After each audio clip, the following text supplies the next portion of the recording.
Hi everyone, it's Friday afternoon, about 5:30. We've come down to the native entrance to the waterfall here in Sabang. We're in Sabang and we're Palawan, Philippines, Port-au-Prince. So this is the waterfall tour kind of thing where you come down and the native people run it and you pay here at 150 peso. We're not going to go down. There's nobody here, I don't think. So we know one of the native girls. She waved to us. So, but it's late. We're not going to walk down there. But we did discover from about there where Michelle's standing, all these white stones here are pieces of coral. So it's pretty cool. I was standing here looking at the different ones. Some of it's pretty neat, like this one here. But almost everything's coral of some kind. I really like that one. This one here, that's kind of like a brain coral or something I call it. After the couple there.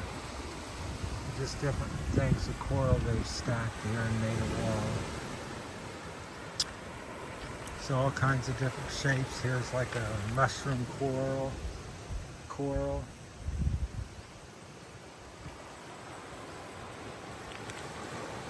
But you walk down this about 15-20 minutes on rocks, so the balance isn't too good. You don't like different sized rocks, but it's okay. It's pretty good.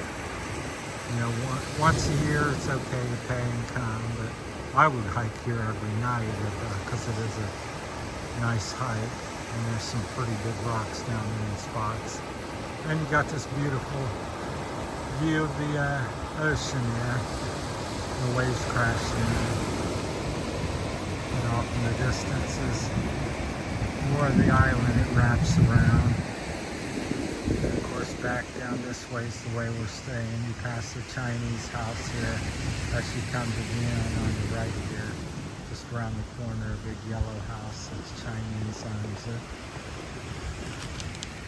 So you can't miss that because it's bright yellow and Chinese writing everywhere. This is pretty neat. There's just all kinds of, you're interested in coral, they have all kinds of different shapes and pieces here. First I thought it was like boneyard or chicken bone or something, or dog bone. But it's all coral, even these big ones here. Big chunks of coral, neatly stacked. I think they might be, in some situations, possibly glued or tacked on, I don't know, maybe just dry stack. There's some totem, I call them like totem poles or something. Got coral hanging down on the sticks and rocks stacked on top, pieces of coral. So pretty cool, and here's some that just continues along here, just endlessly. Look for, if you like coral, this is definitely a place. I guess they blows up here on shore because looks like there's lots of little white pieces on the rocks back in here. But I thought it was interesting. So yet again, a day where I make one video and thought I was done, and then I stumble on a couple things.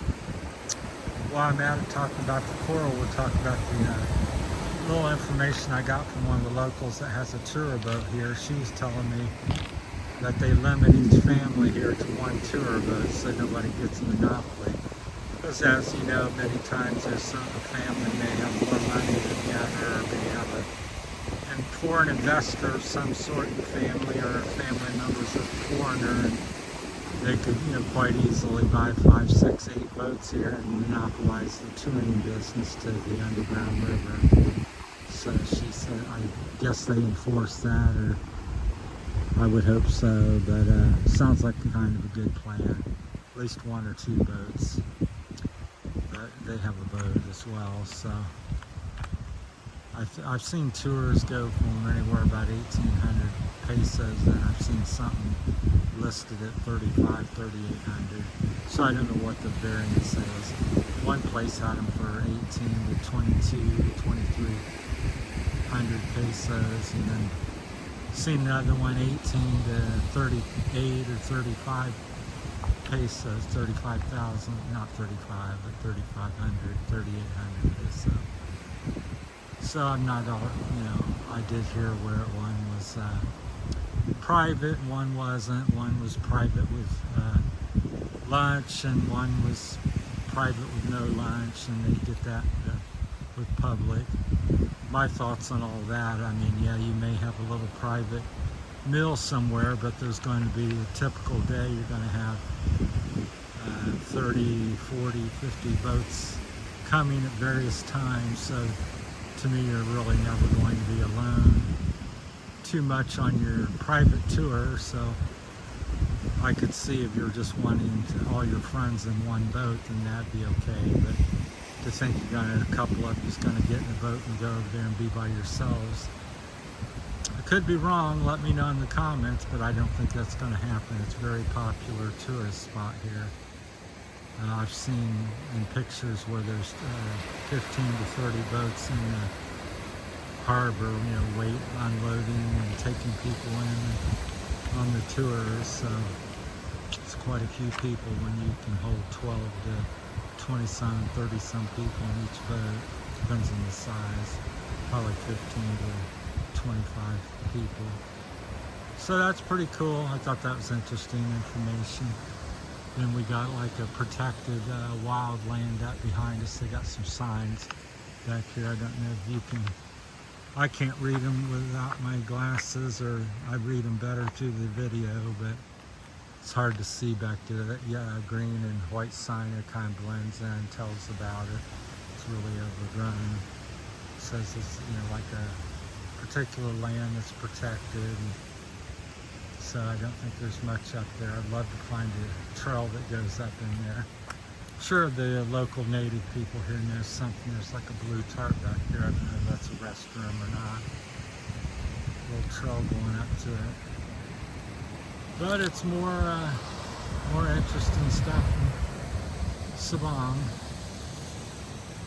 Michelle's making her reels and things like that. She's really enjoying that, so I'm not sure what her channel name is. I can't remember, and she doesn't really make a big deal of it. So, but in the future, we'll try to support her efforts, because she's a local person, and as everybody locally, a few bucks, a few little dollars come her way means a lot, important to her. So if you find out what she's doing and get on her channel and send her a few stars or support her however you can, appreciate that, and myself included.